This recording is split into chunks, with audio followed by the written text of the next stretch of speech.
A troubling sight downtown. One of the exterior walls of a building in Kensington Market partially collapsed this morning. A giant piece of the wall is now just hovering over the sidewalk below.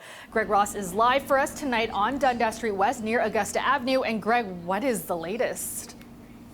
Well, Calda, the fire chief actually just stopped by here to give us an update, and he tells us that right now they are on standby. They're waiting for Enbridge Gas, which is working right here behind me, to cut off gas lines to this building. They also have a demolition crew that is on standby. They're going to come in, they're going to tear down the exterior wall of this building and the roof.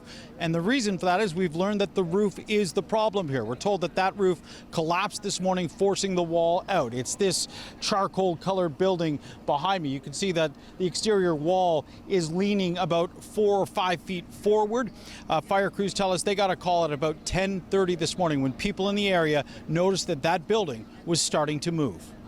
Then I heard the crackling and I just saw the edge of the building coming out like that. Stephen Ellis was standing on the sidewalk outside the building when it started to collapse. His wife was inside the store below buying lottery tickets. The owner was yelling at us to get out. I was scared because the debris of it was sprinkling down. Residents in the apartments on the upper level heard it but didn't see it. I heard a little bit of cracking in the walls. Max Huang lives in an apartment across from the unit where the wall collapsed. He didn't realize what was happening until firefighters arrived. The firefighters get in and then they're just going down the hallway, slamming on everyone's doors, just telling them to get out of here. At this point, there are no injuries. We have conducted a primary search on all adjoining buildings and we have evacuated all occupants. Deputy Chief Jim Jessup says fire crews then made calls to have power lines and gas lines disconnected from the building.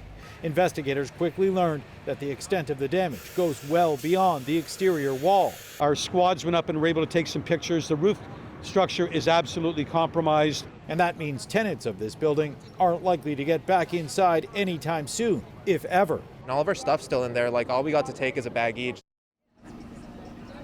Yeah, we also just learned that 6 families were displaced because of this damage. They are all being taken care of by the Red Cross. Now, the fire chief also telling us today that the reason they were able to get here so quickly is because there were some construction workers working at a nearby site who actually were the ones who saw that building moving. They immediately called 911, and that's why fire was able to get here so quickly, get this building evacuated, and secure this scene, Calda. Glad everyone's safe. Thanks so much, Greg. That's our Greg Ross live for us downtown tonight.